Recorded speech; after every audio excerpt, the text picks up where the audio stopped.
On the 8th day of dosing, the mushroom said to me, "Be patient while you're building. Life's fun when you're winning. Spend time playing. Wear your wings. Choose your words. Allow the love and learn from your pity party." Finn and I awoke in a beautiful bedroom with lots of light and space. We headed downstairs and I spent the morning talking with the girls. I lost 2 important people this year due to mental health and addiction. These are 2 men I know, loved, and couldn't help.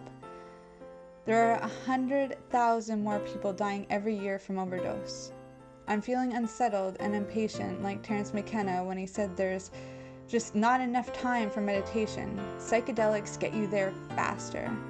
I know faster isn't always better, but when we look at the war on drugs, we're reminded that this awakening is a long time coming. Finn didn't want to leave, and he never does. I think it's a 5-year-old thing or something. Anastasia is at Tristan's, I tell him, and he finally gets up and gets in the car and we can go. I take a couple drops of my empyrean tincture after getting lost on the highway just to settle in my mood, get a little bit of an energy boost. It can be exhausting driving sometimes.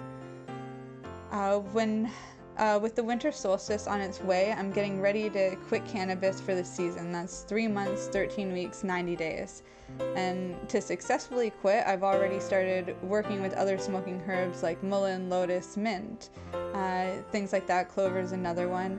And I'm getting excited to see if cannabis is still helping me or hindering my natural progression. Winter is the best time for this experiment because I go inside myself and I stay indoors more often too. I have a call with an ally on around land conservation. I clean my car with my new favorite DIY recipe, which is essentially just vinegar, oil, and water, and I take the kids outside to play. When we return, I open my computer and see the time is 222, which is a symbol of love and peace. And when you focus upon it, you're donating love energy to your family, to your loved ones, or the world. This is one of the most powerful and mystical of all the angel numbers. This number is a wake-up call to pay attention to the signs that are coming your way from spirit. The kids make slime with Tristan. I integrate the day with some journaling, scheduling, and rest, then microdose while making supper. This is when Tristan gets his work done. He loves the lotus root and yam pasta that I made for us too, which was pretty awesome. I made some other awesome Play-Dohs and science goo with the kids, then brought Finn upstairs for a bath before the family movie began. The kids love jumping on the mattress, playing like they're kitty cats, and having a balloon fight. Tristan gets it all on video, and instead of being happy, I'm feeling triggered. And with help from the mushrooms, I'm able to stay present anyway.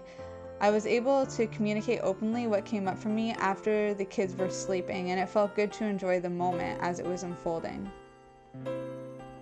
I was triggered because I give in to please and soothe the situation, and I was starting to see that in him and everybody else. And because sometimes we save the fun activities for Anastasia as well. There's some other things around her medical health that was getting to me, and I thought it would be good for her working out her body, but I also see how it can be dangerous when drugs are involved, pharmaceuticals. And so I just wanted to bring awareness to all of that, and it felt good that I could communicate openly with Tristan around it. And I was also triggered because when she gave Tristan a pouty face for attention, I literally saw little me getting slapped in the face for doing that as a child. I literally felt it. I felt the tingling, the cold that I have previously felt as a child getting slapped in the face. Her lips kind of swell up, and I was able to stay present in that moment and not go into that little child, which was great, but it also felt good to get it out, to realize that, it's not real. It's like, it is what it is, essentially kind of attitude. And when I was done expressing the negative, I went on filling that space with good. We made great memories. We captured some on home video. We're essentially training the next generation of superheroes, and I have an amazing partner by my side for this wild ride. It can be hard to stay present when I'm triggered, and I had to grow up fast as a kid. I'm ready to let go of all that now, and I'm releasing it more with each coming breath.